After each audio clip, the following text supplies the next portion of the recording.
Hoje eu quero falar sobre o batismo, que João Batista disse que aquele que viria depois dele traria. Obviamente, ele está falando de Jesus, e que o batismo de Jesus tinha uma transcendência e peculiaridades, singularidades que transcendiam em muito o batismo do próprio João. E é isso que ele diz aqui em Mateus e diz nos evangelhos sinóticos, inclusive em João. No verso 11 do capítulo 3, ele diz: Eu, João, vos batizo com água para arrependimento. Foi o que a gente veio falando todas essas 2 semanas sobre João e o significado do batismo para arrependimento, entre tantas outras coisas que foram tratadas. Tantas outras. E é uma pena se você não tiver voltado atrás para recuperar tudo que se está dizendo aqui nessa exposição gradual, gradativa, calma, simples, direta e que busca trazer luz para o entendimento, tirar as bugigangas, tirar as gambiarras, tirar aquelas doutrinações excessivas, distrativas, que tiram o foco da gente do que é importante. Tem muita gente para quem, eu repeti isso várias vezes, arrependimento, segundo o cristianismo, segundo a religião, segundo a instituição denominacional, segundo as tradições e segundo as doutrinações desenvolvidas em cada grupo particular, arrependimento significa coisas muito diferentes. E arrependimento, na realidade, na maioria das vezes, não é um conceito, não é um conteúdo, não é algo que vem de dentro para fora, que brota no ser. Não é uma metamorfose, não é uma experiência de casulo, não é uma transformação de crisálida se abrindo, deixando uma natureza morta para trás, com todos os seus feitos de ignorância, de torpeza, de insensibilidade, de banalização e naturalidade da não busca de significado para ser, para viver, para existir, para se relacionar, para enxergar, para olhar o mundo, olhar a vida. Para a maioria das pessoas, não tem nada a ver com isso. Para a maioria, arrependimento é um rito. É um rito. A gente passa por um rito e o batismo é a simbolização desse rito que a gente passou. É como uma senha de acesso à entrada num determinado grupo. Em alguns lugares, o batismo é a senha congregacional.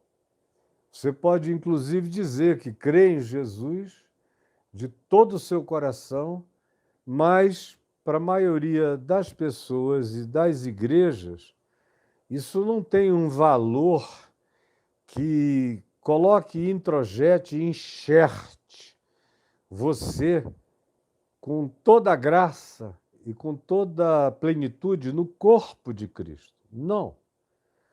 Se você disser, eu crio em Jesus de todo o meu coração, as pessoas vão dizer, que legal. Agora falta o batismo, e aí, dependendo do lugar, falta um monte de coisas também. Você tem que ticar um monte de coisas que você não é, nunca foi, não está fazendo e se compromete a não fazer. E aí, se você nunca foi, fica mais fácil. Se você já foi, mas se compromete a não fazer, você pode ser batizado se o seu compromisso for veemente, for público, for declarado, for confessado, e você com a boca confessar todas as maldades passadas e também com a boca tomar todos os compromissos de fidelidade futura, aí você pode ser batizado. Se você chegar dizendo que certas coisas você nunca fez, você nunca delinquiu, você nunca cometeu erros morais ou éticos, nem violou etiquetas sociais, você nunca fumou cigarro, muito menos maconha. Se você nunca tomou drogas de qualquer natureza, embora todo mundo tome drogas médicas, receitadas, que são as mais viciosas, as mais perigosas, as mais usadas, com consequências as mais devastadoras, mas são legais no sentido de que são legalizadas. Então, eu nunca dancei, nunca fumei, não gosto de me divertir, nunca tomei nenhuma droga não oficial, não legalizada, e não sou uma pessoa que tenha procrastinado de vários modos em relação a saber o que é bom e não ter praticado, nunca me promiscuí. Aí você já chega praticamente batizado. Aí tem só que dizer que promete que fará tudo o que o nosso mestre mandar. E andar o mais próximo possível dos olhos que vigiam em nome de Deus na congregação e se envolver com o máximo possível de coisas e de obras e de voluntariado na congregação, para que você esteja dando, segundo a interpretação religiosa, pelo trabalho, pelo voluntariado, pela disposição, pela disponibilização de se deixar mandar para serviços variados, pelo espírito de obreiro, você dará e se verá os seus frutos dignos de arrependimento. E na maioria das vezes é assim que funciona. João Batista não tinha nada disso. João Batista, claro, vivia no deserto. O que ele menos tinha preocupação era de enviar as pessoas que ele batizava de volta para o templo, nem passava isso pela cabeça dele.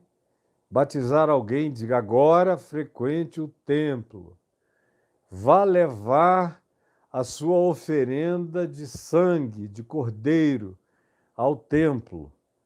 Você já imaginou João Batista recomendando que se fosse ao templo para caracterizar o fruto do arrependimento, oferecer sacrifícios lá?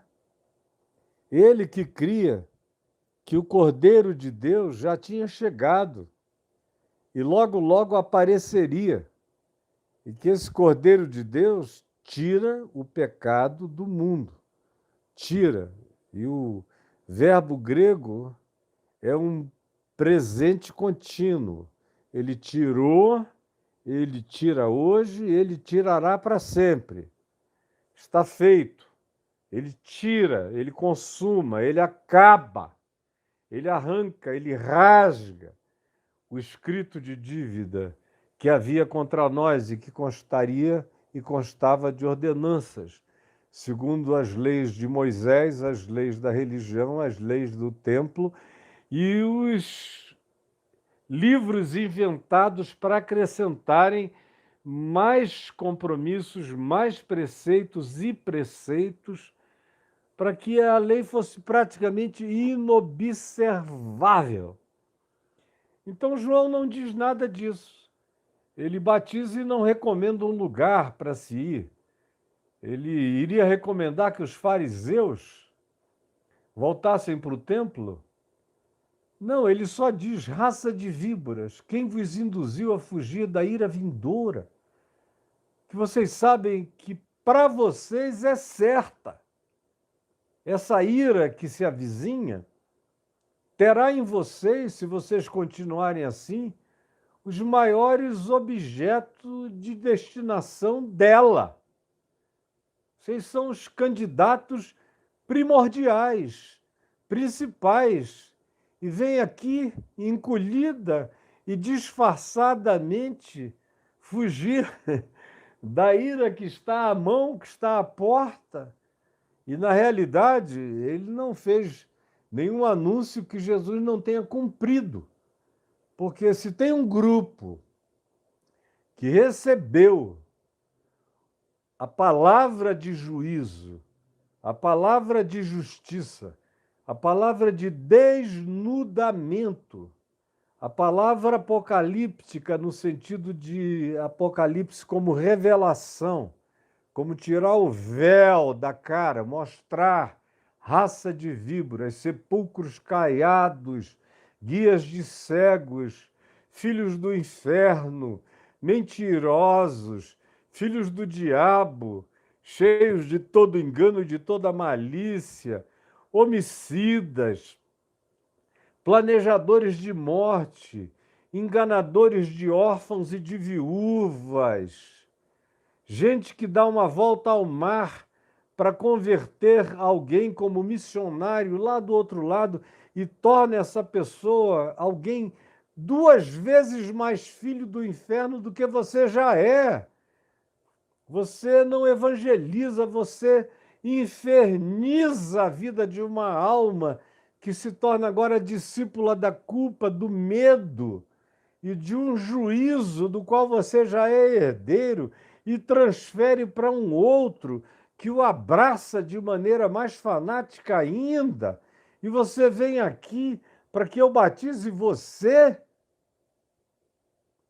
É a pergunta de João aos fariseus, aos saduceus, aos escribas, às autoridades do templo, que eram as víboras do templo, que eram os venenos, as peçonhas da religião.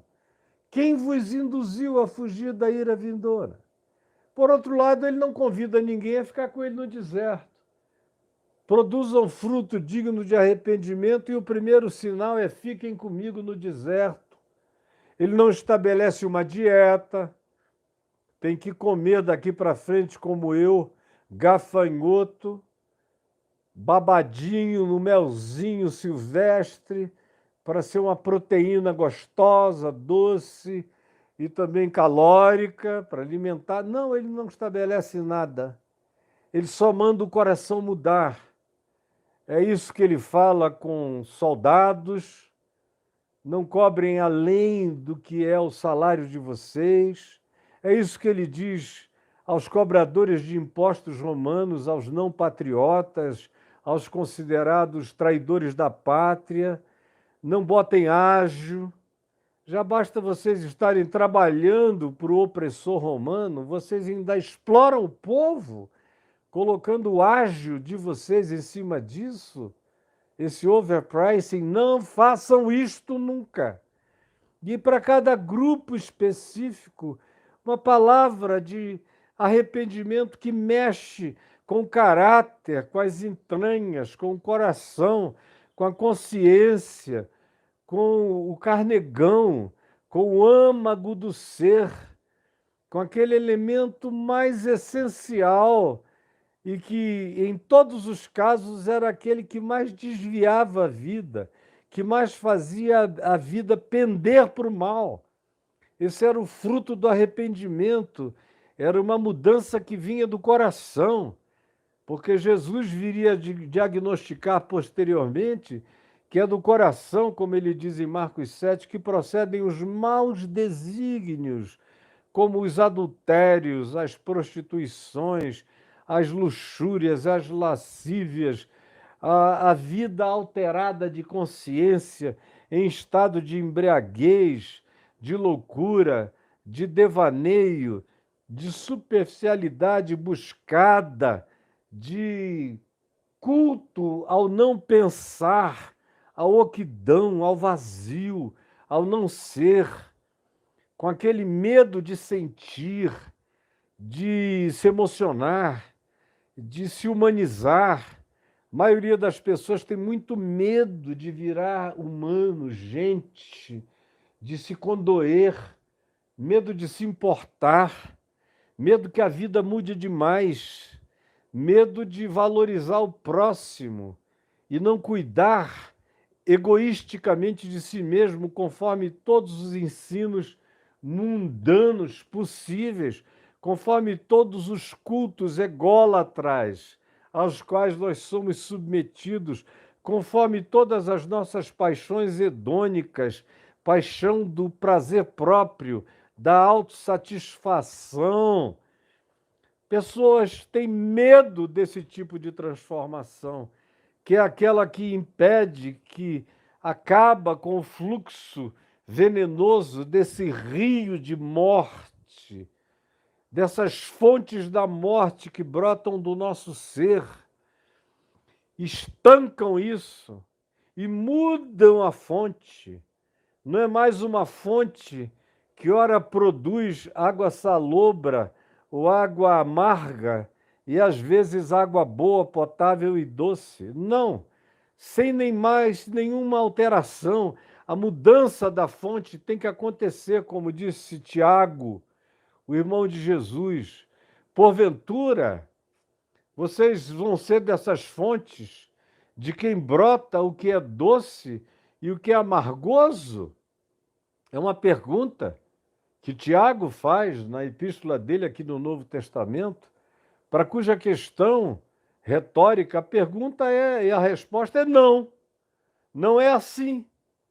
Nós não somos chamados para esse estado de manutenção, de culto, a ambivalência entre o que é amargo e o que é doce, entre o que é venenoso e o que é potável, o que é saudável, entre aquilo que faz mal e aquilo que produz vida. Não.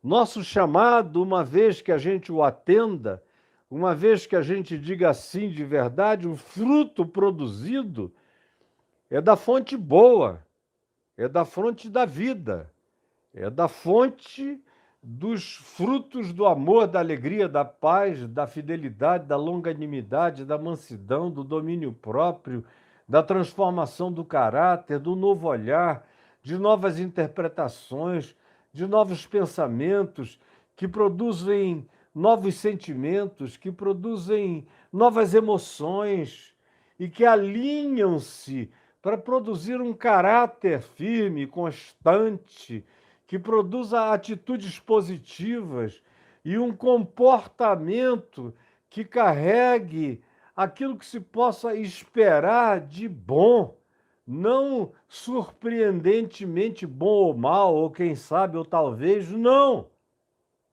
Arrependimento produz, gera, traz à luz, traz a lume, faz acontecer. Um arrependimento que não faz essas coisas acontecerem, não aconteceu. Foi, como eu já repeti, vou falar agora pela quarta vez, é como Pedro diz, a porca lavada voltando à lama e o cão que tomou banho se revolvendo no vômito. Nesse caso, o batismo é só um banho, é só uma aguinha. Ele não é aquilo que deveria ser.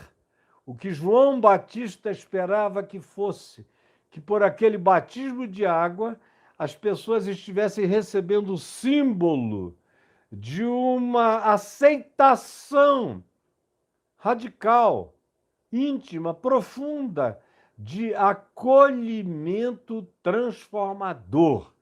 O batismo tinha que ser só o símbolo externo de um acolhimento transformador de mente, sentimento, emoção, caráter, atitude, comportamento. Muda a vida. Todo mundo vê, todo mundo sabe. Não precisa ser adivinhado. Não tem que ser objeto de uma quem sabe, suspeita de que algo bom possa ter acontecido com aquele cara, com aquela menina. Não, a gente sabe, a gente vê, muda mesmo, transforma, vira outra coisa. João esperava que fosse assim, mas ele diz, no entanto, não é tudo, porque tem gente que tem crises de consciência. E nessas crises de consciência sofrem catarses.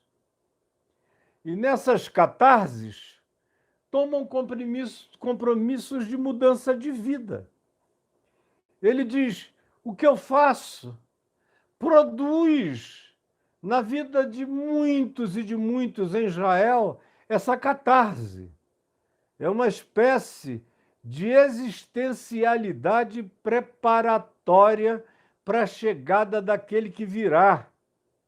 Aquilo que eu prego, como já dizia o profeta Isaías, ele toma para si essa metáfora profética, é um aplanar de caminhos, é um diminuir de abismos, é uma terraplanagem, é um preenchimento de vales escabrosos, é um melhoramento de consciência, é uma preparação para uma acoplagem definitiva que vai chegar e que precisa encontrar o lugar do seu embutimento.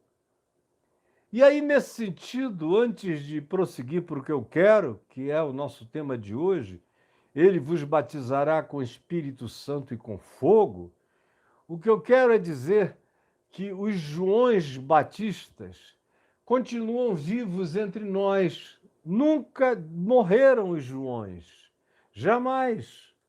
Eu tenho visto a presença das mensagens dos Joões Batistas, sem cara, sem nome, sem visibilização humana, sem o deserto, sem as águas do Jordão, sem nada disso, mas espalhados pelo mundo inteiro. No curso da minha vida eu os vejo, eu os observo. Às vezes ninguém os nota, às vezes ninguém os enxerga, esses Joões Batistas que estão aí preparando o caminho do Senhor. Ontem, por exemplo, eu vi um filme chamado Padre Johnny. Eu recomendo a todo mundo que busque e assista esse filme, está na Netflix. É uma produção Netflix com um país aqui do leste europeu, uma excelente produção baseada num fato, uma vida real do padre Ian, que gostava de ser chamado de Padre Johnny. Mas é um cara que, sem precisar abrir a boca, vai preparando o caminho do Senhor, vai gerando redenções através de atos de verdade, de amor simples, sem romantismo, sem tentativa de sedução, sem apelação de nenhuma natureza, na clareza da verdade, da luz, chamando as coisas pelos nomes, trazendo a palavra de Deus para as autoridades hierárquicas católicas mais empedradas, até aos loucos, viciados e malucos mais relegados ao plano da irrecuperabilidade e dando a sua vida, sobretudo, para agasalhar velhos que não tinham onde morrer, aonde cair mortos, porque não tinha quem cuidasse deles, até que esse homem que serve assim morre jovem, no início dos 40 anos, de um câncer no cérebro. Morreu com um problema na cabeça, o que me lembrou também João Batista, que morreu porque cortaram-lhe a cabeça. E esse padre Johnny está aí, é um João. E esse ainda é explícito, porque é um padre cristão do Evangelho, que sabe profundamente quem é Jesus. Lembra muito o Papa Francisco, no seu modo de ser, de abordar, de pregar, de simplificar. de se aconchegar e de trazer as pessoas até ele. E lembra a fé simples que o Francisco tem. Pois bem, o mundo está cheio de João Batista, preparando o caminho do Senhor. Eu me lembro de uma menina que eu batizei na Igreja Presbiteriana Betânia há muitos anos, há cerca de 43, 44 anos, uma moça bonita, filha de uma senhora da igreja, que eu acho que nem viva mais está, e que frequentou a igreja algumas vezes. Ela gostava de me ouvir e de buscar aconselhamento comigo. E eu me lembro que num desses primeiros aconselhamentos, eu perguntei a ela quem tinha aberto o desejo, o apetite, o interesse, aquela fome que eu notava que ela tinha pelo Evangelho, de onde vinha. Aí eu perguntei se tinha sido da mãe dela, que quando ela viajara para a Europa, a mãe não era ainda alguém que se dizia convertido ao Evangelho, não frequentava ainda também as reuniões da Igreja Betânia, não tinha sido batizada por mim lá, nem nada. Perguntei quem foi, como foi. Aí ela falou, foi na Missa do Galo, no Vaticano, há 2 natais atrás. Eu estava morando já há algum tempo na Itália e me deu uma vontade, uma saudade de eu não sei o quê. E eu fui à Missa do Galo, era o Papa João Paulo II que estava ministrando. E quando chegou aquela hora do meia-noite, com os sinos badalando, ele começou a falar sobre abrir o coração para a visitação de Cristo. De repente, eu senti que eu podia ser uma manjedoura. Ele não falou mais nada, mas aquelas vozes profundas foram entrando em mim. Você pode ser uma manjedoura para Cristo deitar e nascer. Eu comecei a chorar no meio do Vaticano, sozinha. Decidi voltar para casa. Cheguei em casa, minha mãe estava convertida e disse: você precisa ouvir um jovem pastor que vai encantar a sua vida com a palavra de Jesus. E eu vim te ouvir, e aquilo que tinha começado lá no Vaticano, um João Batista, o Papa João Paulo II, na Missa do Galo, veio, e quando eu cheguei aqui que eu ouvi esse evangelho rasgado, lacerado, explícito, declarado com toda a veemência, paixão e amor, meu coração queimou, ardeu, se incendiou, se abrasou, se consumiu. É por isso que eu pedi para ser batizada, porque tudo já está feito dentro de mim. Joões Batistas, como, por exemplo, um índio que morou na minha casa nos anos 70, chamado Januário, a quem eu conheci, que minha mãe encontrou, passando, dirigindo o nosso carrinho, que era um Hondinha, era uma Honda 1000 com chassi de carrinho Honda pequenininho. Era tão leve que eu agarrava a parte de trás, levantava, botava na calçada, ia da frente na calçada. Se não tivesse vaga para manobrar, eu puxava o carro para dentro. Depois ele passou a ser meu. E minha mãe ia naquele carrinho da família, que como a gente não tinha dinheiro, ele vivia sendo recalchutado com esparadrapo no pneu. Não tinha dinheiro para trocar nem o pneu do carro Hondinha, que era uma merreca, o carro não valia nada de tão barato. Mas a gente não tinha dinheiro, a gente passava, era esparadrapo. Papai enrolava esparadrapo no carro. Ela ia no carrinho, olhou para o lado direito, tinha um homem com a cabeça entre as pernas, cobrindo a cabeça, e ela viu que o homem estava desolado. Ela já era uma mulher, de uns 48 anos por aí, e 48, 47, eu tinha 20, e ela parou, saiu do carro, foi lá, chamou o homem, e olhou, viu que ele era um índio, que tinha recebido roupas de hospital, estava com uma roupa branca, que certamente era um uniforme de hospital, ele não tinha outra roupa para vestir.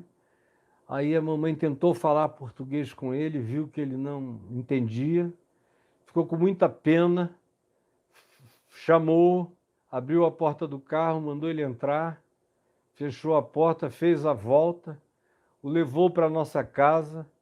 Eu estava lá, ela me chamou, falou: meu filho, eu encontrei esse homem, não sei se ele sabe falar português, mas ele não está nada bem, está com roupa inclusive de hospital. E eu peguei e o levei para o fundo do nosso quintal, debaixo de uma jaqueira, e sentamos lá, e aí eu percebi que ele entendia um pouco de espanhol. Aí fui trocando um portunhol com ele foi compreendendo. Aí ele falou que ele sabia ler espanhol, bem devagar, mas ele sabia. Aí eu falei: como?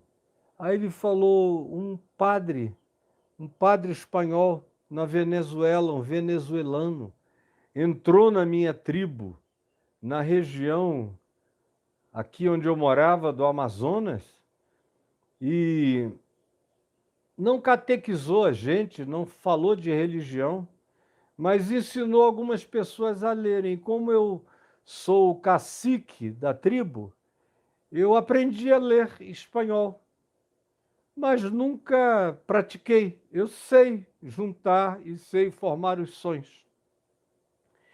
Aí eu fui lá dentro e peguei um Novo Testamento dos Gideões para ele e trouxe, e português e espanhol, bilíngue. Aí eu falei: tenta ler isso aqui. Aí ele foi lendo aquela genealogia de Jesus. Eu falei: isso aqui é só nome. Pode pular os nomes e já começar daqui para você entender a mensagem. Esses nomes aqui, você não precisa saber, não mudam nada saber ou não saber. Mas a mensagem muda tudo. Vai lendo. Aí eu fui lá dentro, trouxe comida para ele, botei um almoço e ele calado. Eu ia lá de vez em quando e ele olhava para mim, sorria e baixava a cabeça. Não queria nem conversar comigo, atolou-se no texto bem devagar, página por página, um trabalho de joalheiro, catando minúcias. Aí chegou a noite, nós o pusemos num lugar, num apartamentinho que tinha nos fundos da nossa casa, lá no fundo do quintal, e ele ficou lá. E eu vi que a luz ficou acesa até tarde, depois ele apagou. No dia seguinte ele já amanheceu. Quando eu saí de casa, ele já estava sentado desde madrugada, embaixo da jaqueira, lendo. Aí eu fui ver, ele já tinha andado 6, 7, 8, 10 páginas de Mateus, no máximo, mas suficientes. Aí, surpreendentemente, o homem chegou para mim e falou: é batismo que chama? Batismo? Eu falei: é batismo. Ele falou: eu posso? Isso tudo no portunhol dele. Aí eu falei: pode. Aí ele falou: eu quero. Eu falei: então nós vamos te batizar, continua lendo. E ele continuou lendo mais uns dias. Eu tive que fazer uma viagem de pregação. Quando eu voltei, uma semana, 10 dias depois, papai estava impressionado, disse: meu filho, para a gente conversar com o Januário, a gente tem que interromper, porque ele não para de ler, não para. Ele já está chegando aí no final do Evangelho de Mateus, está ansioso para você chegar, para que nós o batizemos num culto público da igreja. Aí, primeiro culto público que houve, nós levamos o Januário. A essa altura ele já estava vestindo minhas camisas, calças, nós tínhamos vestido ele todo, e chegamos lá, contamos a história dele para o povo e o batizamos, meu pai e eu, lá na congregação presbiteriana da Rua Silva Ramos. E ele continuou lá em casa mais uns meses, lendo sem parar. E aí começou a pedir para ir aos cultos, em todos os cultos que eu ia pregar, eu pregava em vários cultos, pregava todo dia, muitas vezes por dia, mas eu levava alguns no templo. E nos de fora eu poupava, deixava ele ficar lendo.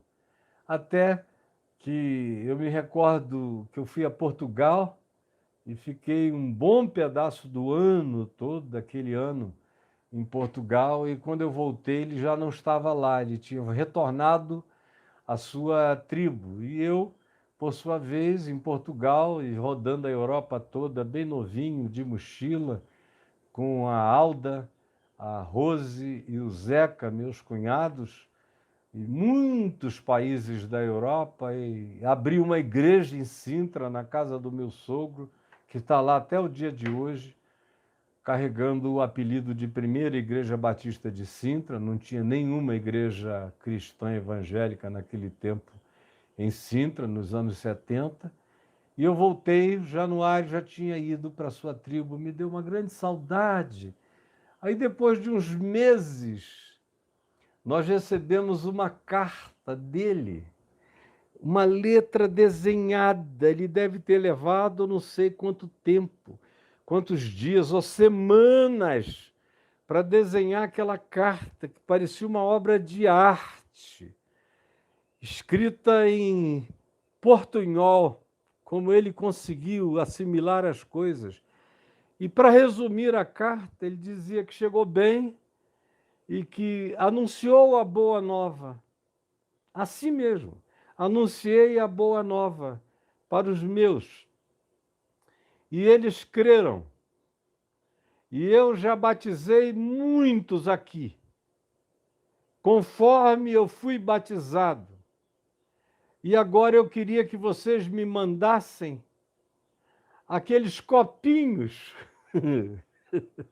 aqueles copinhos onde vocês botam o vinho, porque eu quero usar aqueles copinhos para dar ceia aqui. Eles normalmente botam vinho de bacaba ou de açaí num copinho, e, se não me engano, a minha mãe conseguiu uns de madeira para ficar uma coisa menos agressiva, de vidro, de plástico, nem pensar, de madeira.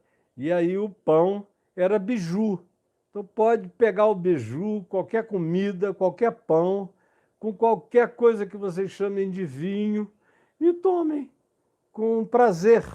É um memorial. Aí explicamos de novo, bem cuidadosamente, e de vez em quando a gente tinha uma notícia. Mas qual foi o grande investimento de catequese, de doutrinação, de qualquer coisa que tenha ido para além do que João Batista ensinou? A primeira vez que ele falou em batismo foi tendo João Batista ainda como referência. Mas ele já queria o evangelho.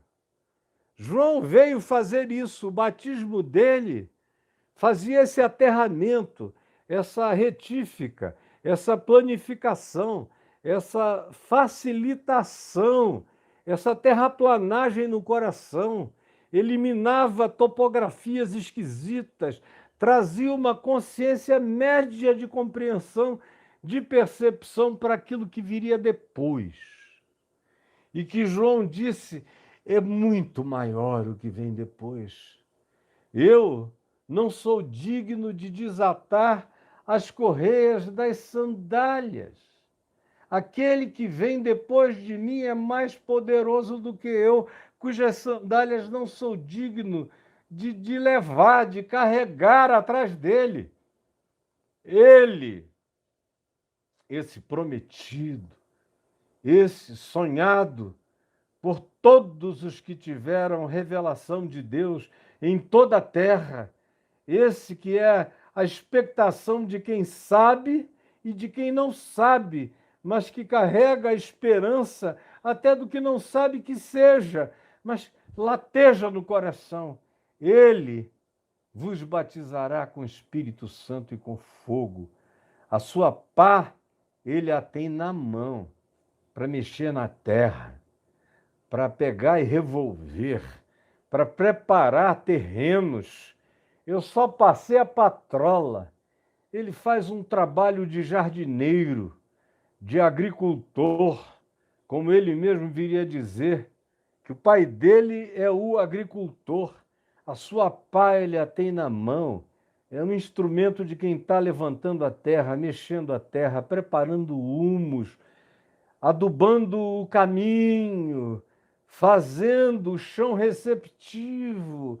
Com a sua pá, ele está produzindo receptividade e a gente recebe esses toques da pá invisível, desses que são os predecessores da semente, do plantio, claro, definitivo, explícito do Evangelho, por muitas vias e por meios diferentes. São sonhos, são medos que nos acendem a consciência, são sustos que nos fazem depararmos com nós mesmos, que fazem com que nos enxerguemos, como diz Tiago, irmão de Jesus, faz com que olhemos a nossa imagem no espelho e não gostemos do que vemos. São muitos os predecessores. Eu vejo pessoas com verdadeiro ódio, abominação, total refratariedade a qualquer mensagem de Jesus que lhes chegue pela via da religião ou dos profissionais da religião. Não querem. Se dizem ateus disso. E disso eu também sou ateu. Se dizem agnósticos disso. E disso eu quis me fazer agnóstico, porque não há o que conhecer que melhore nada a gente nisso aí. Mas ainda assim, o coração vai sendo preparado, eles nem sentem, nem notam. É uma filha que toma atitudes não esperadas, faz o cara se desesperar, faz a mãe se afligir, faz a mãe buscar por socorro, faz o pai dizer, meu Deus, e agora? Como é que eu vou sair dessa impotência para ajudar minha filha, meu filho? Ou às vezes é uma angústia de se ver um pai bom, legal, querido, morrendo no meio de muitas dores. Isso sensibiliza a mente, o coração da família inteira, gera um estado de amolecimento, de predisposição. É como ouvir a voz de João preparando um caminho. Outras vezes é um luto que traz para nós a verdadeira dimensão do que vale, do que não vale, do que faz sentido, do que não tem sentido. Outras vezes é uma falência. Enquanto o indivíduo era próspero, tinha tudo, não sentia nada, não pensava em nada, não estava nem aí para coisa alguma, cultuava seu próprio conforto e acendia velas para sua própria prosperidade, dava ofertas como barganha para a manutenção do seu progresso. Aí perde tudo.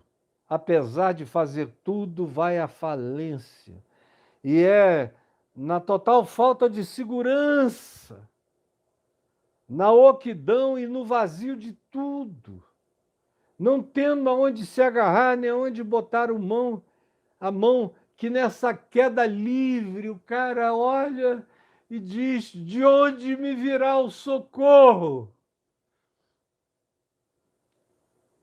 Eu tenho visto muita gente encontrar Deus durante a queda, na direção aparentemente do abismo. O cara vai se transmutando transformoseando, vai deixando a desfiguração para entrar sem notar num estado inicial de transfiguração, sem ter ouvido nada. Como diz o Salmo 19, não há linguagem, não há palavra, não se ouve nenhum som, nenhuma língua, mas é uma noite, revelando conhecimento a outra noite, é um dia, falando de sabedoria a um outro dia. Acontece sem voz, sem audibilidade, no silêncio da consciência, ninguém percebe, mas tem algo em profunda transformação interior, placas tectônicas se chocando na alma, eclosões, é sinal de que esse ser ainda vive. E aí brota a vida, de onde não se esperava. Acontece o explodir, acontece do vulcão das lavas do amor de Deus se derramarem, incendiando vidas que não tiveram nenhum contato, que a gente não pode dizer que tiveram a cabeça feita por ninguém, a não ser que o coração deles foi sendo tratado pelo próprio Deus, como conclui o Salmo 19, como Paulo cita o Salmo 19 em Romanos, no capítulo 10, o mesmo Salmo 19, que diz que a vida, a natureza, o invisível e o imponderável carregam a voz de Deus de dia e de noite, e a sabedoria e o conhecimento de Deus, conclui dizendo, porque em toda a terra se faz ouvir a sua voz e as suas palavras até os confins do mundo. E assim Deus vai falando através dos Joões Batistas espalhados sobre a face da terra. Aí vem esse João que está espalhado pelo mundo, que Herodes cortou a cabeça, mas não calou a voz, cuja voz se mistura com a voz de Deus, com o clamor de Deus, com o silêncio dos desertos, com os ecos das montanhas, com os sonhos, com os pesadelos. É alguém enviado como preparação, são anjos, são milhares de anjos cumprindo esse papel de batista, de precursores, de predecessores, de cunhas vivas que vão abrindo passagens que sejam apenas largas entrar, passar e atravessar. Esses introdutores de amor e de graça e de esperança na vida da gente. Aí ele diz, mas vem alguém mais poderoso do que eu. Tem um batismo maior do que o meu, que é esse batismo com Espírito Santo e com fogo. Ele já está aqui. A sua pá, ele já tem na mão. Está preparando terrenos e corações, limpando completamente a sua eira. Ou seja, onde ele vai plantar, o chão tem que estar limpo, limpo de toda semente perversa. Ele está limpando a horta, limpando a eira, limpando o lugar aonde virá a semeadura. Está tirando também a palha, para que não haja confusão. E a palha é queimada, a palha para nada presta. A palha ele já tinha denunciado. João Batista, eu digo, quando chamou fariseus, religiosos, escribas e oficiais do templo, e publicanos, e pecadores, e meretrizes, e soldados romanos e não romanos, e assalariados pelos romanos para cobrar impostos perversos, chamou a todos para queimar a palha, para tirar a palha, tira a palha. Porque o que está chegando aí é o reino de Deus. O reino de Deus está à mão. É o próximo grito que se ouvirá. O reino de Deus chegou. Para quem está com esse coração, já preparou a alma para a chegada. Tua alma já está preparada para aquele que batiza com Espírito Santo e com fogo? Teu espírito já está preparado para esse que batiza com Espírito Santo e com fogo? Eu olhei aqui rapidamente algumas vezes e vi que vocês estavam aí falando de batismos. Eu não li o que ninguém disse, mas vi que esse é o assunto. E vi também gente falando sobre batismo com o Espírito Santo. E eu olhei agora, já estou falando há 56 minutos. Portanto, o que eu tenho a falar sobre batismo com o Espírito Santo não cabe em 5 minutos, nem em 10, nem em 15. É o que eu vou falar amanhã. Já que eu não consegui entrar no assunto hoje, amanhã eu vou entrar para valer. Hoje, eu quero só perguntar de você o seguinte: o seu coração é como uma terra limpa? A pá do Evangelho de Cristo já revolveu a terra? Já tirou essa crosta de religião, de doutrinação, de arrogância, de presunção, de superioridade, supremacismo e preconceito? A pá do Evangelho de Cristo já revolveu esse chão empedrado, já tirou esse chão impermeável que não bebe nem água quando chove? A pá do Evangelho já começou a descascar você? E quando a pá começa a ser revolvida na terra e revolver a terra, a gente vai sendo descascado existencialmente.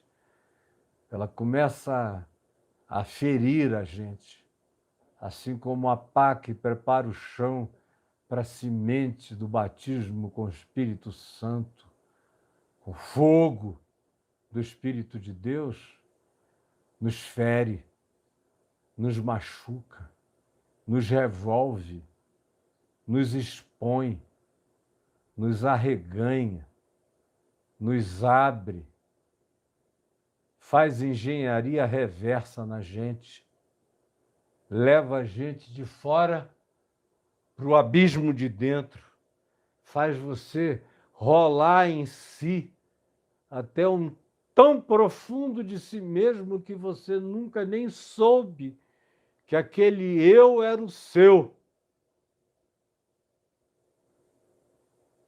Leva você para um abismo tão profundo dentro de você, a ponto de revelar a você que aquele eu que você encontra no fundo do abismo de si mesmo era você, que você nunca de fato conheceu.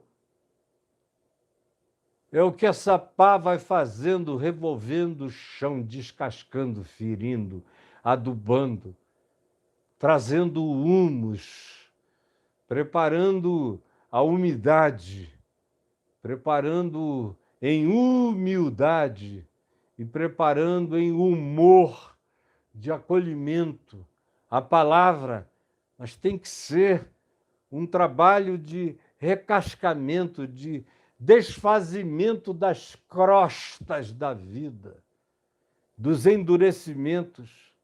Sem vulnerabilização ninguém verá a Deus. Sem admissão de falência ninguém verá a Deus. Sem arrependimento quebrantado, descascado, descarnado, sem exposição, sem carne viva, ninguém verá a Deus. É impossível.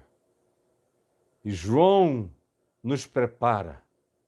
Mesmo você que nunca pensou que estivesse sendo preparado pelo ministério de João, o ministério de João é o que precede sempre o ministério explícito de Cristo Jesus em nós, ou o ministério de Cristo em Jesus nas pessoas, mesmo aquelas que nunca tinham ouvido falar de nada e tampouco ouviram depois. Mas há sempre essa voz que precede. Eis que a sua palavra é ouvida até os confins da terra. Como disse no proto-evangelho da profecia de Malaquias, capítulo 1, versículos 10, 11, 12, você diz e ouve o Senhor dizer: porque em toda a terra é queimado incenso ao meu nome, o meu nome é louvado entre todas as etnias dos povos em todas as nações, é grande o meu nome. Aqueles que fizeram parte de civilizações que existiram e desapareceram, você está pensando que não houve Joões que passaram por lá?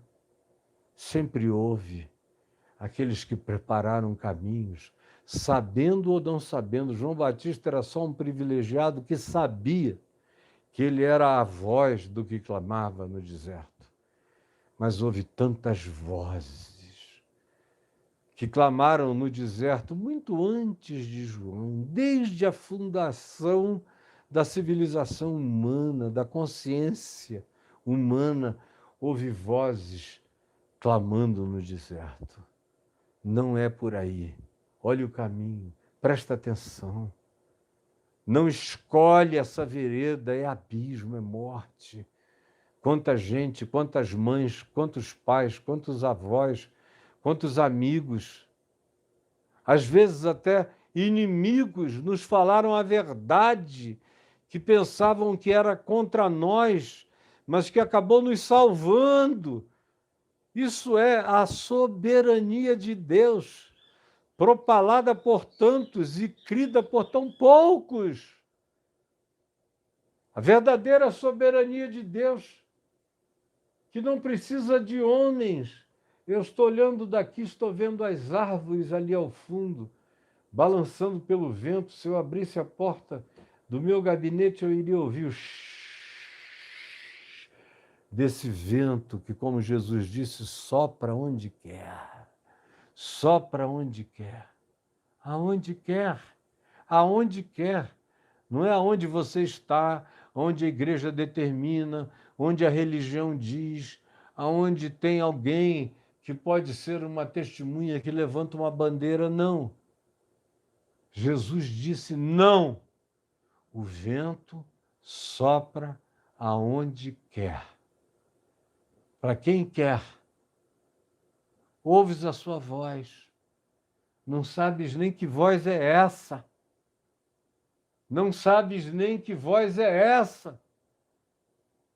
Eu vou nos lugares onde as pessoas me recebem já me preparando, dizem: olha, eu te admiro pra caramba, mas eu quero dizer uma coisa, eu sou ateu.